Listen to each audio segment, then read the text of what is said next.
শপথ নিয়েছেন বিএনপির 211 জন সংসদ সদস্য। এ বিষয়ে বিস্তারিত তথ্য জানাতে সংসদ ভবন এলাকা থেকে যোগ দিচ্ছেন সহকর্মী আরিফুর রহমান সবুজ। সবুজ, সকালে শপথ পাঠ অনুষ্ঠান তো শেষ হলো, এখন কি আনুষ্ঠানিকতা চলছে সংসদে,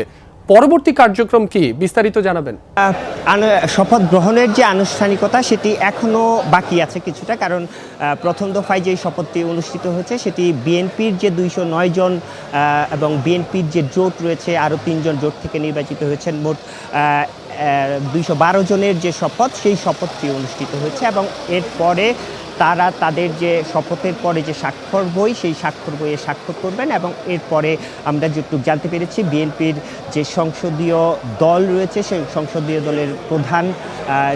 একটি বৈঠক অনুষ্ঠিত হবে। নুডলস খান নাই তো নুডলসই খান নাই। সেই বৈঠকে মূলত সংসদীয় প্রধান সংসদের নেতা তিনি সংসদ নেতা নির্বাচিত হবে সেখানে, এবং আরও যে বাকি আনুষ্ঠানিকতাগুলো রয়েছে, স্পিকার নির্বাচন সহ অন্যান্য যে আনুষ্ঠানিকতাগুলো, সেই বৈঠকে মূলত যেহেতু বিএনপি বিজয়ী দল, সেই হিসাবে সেই আনুষ্ঠানিকতাগুলো সেই জায়গা থেকে হবে। এরপরে মূলত বিএনপির যে সংসদ সদস্যরা বা বিএনপির যে জোট রয়েছে সেই সংসদ পরে মূলত এখন দ্বিতীয় দফায় জামাত জোটের যে 11 দলীয় জোট রয়েছে সেই জোটের শপথ অনুষ্ঠান শুরু হবে, সেটি হয়তো কিছুক্ষণের মধ্যেই শুরু হবে এবং সেই সঙ্গে স্বতন্ত্র যারা প্রার্থী হয়েছিলেন, স্বতন্ত্র প্রার্থী হয়ে যারা জয়ী হয়েছিলেন তাদের শপথটিও একই সাথে অনুষ্ঠিত হবে। কিছুক্ষণ আগে 5 মিনিট আগে এখানে জামায়াত জোটের যিনি প্রধান বা জামায়াতের আমির শফিকুর রহমান, ডক্টর শফিকুর রহমান, তিনি 5 মিনিট আগে এই শপথ যে কক্ষটি রয়েছে সেই কক্ষটিতে ঢুকেছেন। কিছুক্ষণ আগে আমরা আরও 2 মিনিট আগে আমরা এখানে ঢুকতে দেখলাম স্বতন্ত্র ব্রাহ্মণবাড়িয়া থেকে যিনি নির্বাচিত রুমিন ফারহানা, ব্যারিস্টার রুমিন ফারহানা, তিনি ঢুকেছেন। অর্থাৎ পরবর্তী ধাপের, অর্থাৎ যারা বিরোধী জোট রয়েছে জামাত সহ 11 দলীয় জোটের 68 সহ এবং এনসিপি সহ অন্যান্য যে জোটের যারা প্রার্থী রয়েছেন মোট 76 জন যে সদস্য রয়েছেন এবং পাশাপাশি যারা স্বতন্ত্র নির্বাচন করে জয়ী হয়েছেন তাদের শপথ অনুষ্ঠিত হবে এবং সেই শপথের আনুষ্ঠানিকতা যে জায়গাটি, সেই আনুষ্ঠানিকতার জায়গাটি এখন শুরু হয়েছে, হয়তো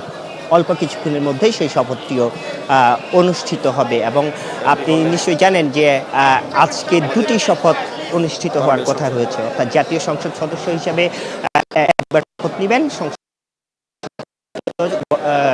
যে আরেকটি শপথের কথা রয়েছে যে সংবিধান সংস্কার পরিষদ, সেই শপথটিও সংসদ সদস্যদের নেয়ার কথা রয়েছে। যদিও এটি নিয়ে বিএনপি তারা যেটি বলছেন যে সংবিধান, বর্তমান যে সংবিধান রয়েছে সেই সংবিধান সংসদ সদস্য শপথ নেওয়ার পরে সংবিধান সংস্কার পরিষদ হিসাবে, সে কারণে তারা সেই শপথটি আসলে নিবেন কি নিবেন না সেই অনেক যারা এখানে এসেছেন তাদের সঙ্গে আমার কথা হয়েছিল, তাদেরকে জিজ্ঞেস করা হয়েছিল, তারা সেই বিষয়টি নাকচ করে দিয়েছেন, শপথ না নেওয়ার বিষয়টি বলেছেন। তবে এখন পর্যন্ত সেই সিদ্ধান্তটি যেহেতু বলেছেন, তবে এখন পর্যন্ত সেই সিদ্ধান্তটি আসলে যেহেতু একটি যে সংসদ সদস্যরা রয়েছে সেই বৈঠকে হয়তো এই বিষয়গুলোতে, অর্থাৎ দ্বিতীয় যে শপথটি নেওয়ার কথা রয়েছে সংবিধান সংস্কার পরিষদ, সেই শপথটির বিষয়েও হয়তো সেই জায়গাটিতে সিদ্ধান্ত হবে এবং এখন পর্যন্ত নীতি নির্ধারণী পর্যায়ে যারা নেতা রয়েছেন তাদের সঙ্গে কথা বলে যতটুকু কথা হয়েছে, তারা এই বিষয়টি নিয়ে এখনো গণমাধ্যমে আসলে পরিষ্কার করেননি যে সেই শপথটি তারা নিবেন কি নিবেন না। বিভিন্ন জন বিভিন্নভাবে কথা বলেছেন, তবে হয়তো আমরা যেটি ধারণা করছি যে যেহেতু শপথের পরে সংসদ নেতা নির্বাচন হবে, সেইখানে সংসদীয় দল বৈঠকটি অনুষ্ঠিত হবে, সেই বৈঠকে এই সিদ্ধান্তগুলো যেহেতু সবাই সেখানে কথা বলবেন, সেখানে যেহেতু এই সংবিধান বিষয়ে যে যারা এক্সপার্ট রয়েছেন, বিশেষজ্ঞ রয়েছেন, তাদের মতামত নিয়ে হয়তো এই সিদ্ধান্তটি হবে এবং এর পরবর্তীতে বিকালের যে শপথটি, অর্থাৎ মন্ত্রী পরিষদ গঠনের যে শপথটি, অর্থাৎ প্রধানমন্ত্রী হিসাবে তারেক রহমান শপথ নেবেন এবং এর পাশাপাশি মন্ত্রী পরিষদ গঠন যারা মন্ত্রী পরিষদ হিসেবে সদস্য হিসেবে থাকবেন তারা শপথ নেবেন। আপনি নিশ্চয়ই দেখতে পাচ্ছেন রাব্বি, এখনও কিন্তু জামায়াত থেকে যারা নির্বাচিত হয়েছেন, সেই নির্বাচিত সংসদ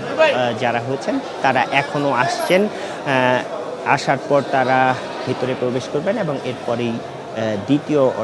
দ্বিতীয় ধাপের যে শপথ অনুষ্ঠানটি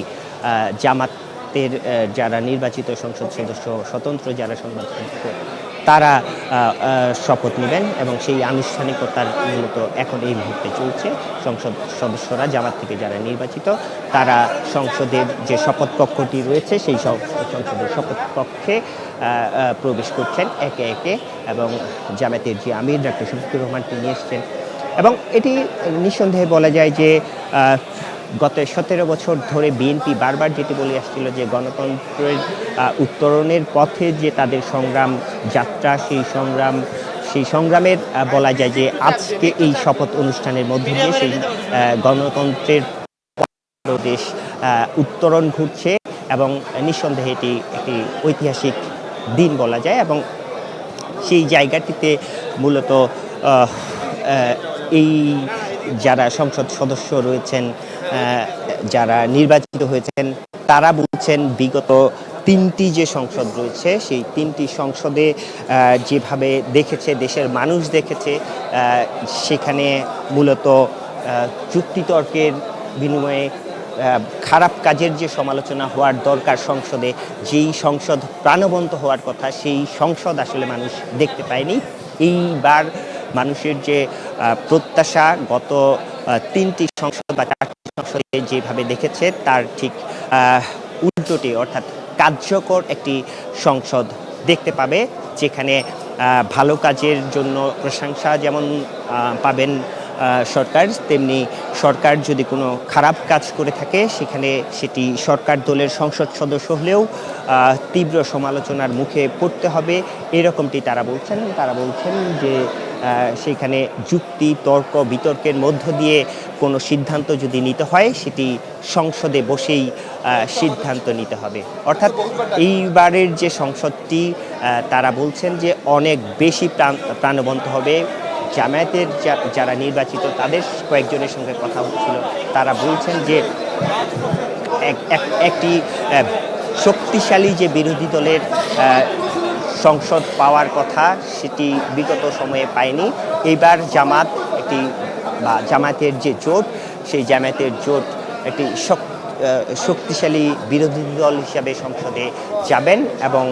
দেশের মানুষের যে প্রত্যাশা, দেশের মানুষ যেটি প্রত্যাশা করে থাকেন সংসদে সাধারণত একটি শক্তিশালী বিরোধী দল, সেই শক্তিশালী বিরোধী দল তারা দেখতে পাবে। এবং আপনি নিশ্চয়ই দেখতে পাচ্ছেন, আপনি এখানে মূলত যারা নির্বাচিত সদস্য রয়েছেন তাদের সাথে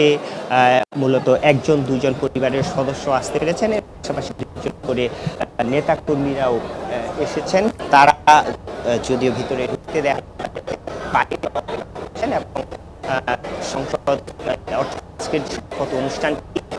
অনুষ্ঠানটি শেষ হওয়ার পরে বাকি যে আনুষ্ঠানিকতাগুলো সেই আনুষ্ঠানিকতাগুলোর মূলত এই প্রস্তুতি আয়োজন সবকিছুই আসলে এখানে চলছে। রাব্বি, সবুজ, আপনাকে ধন্যবাদ।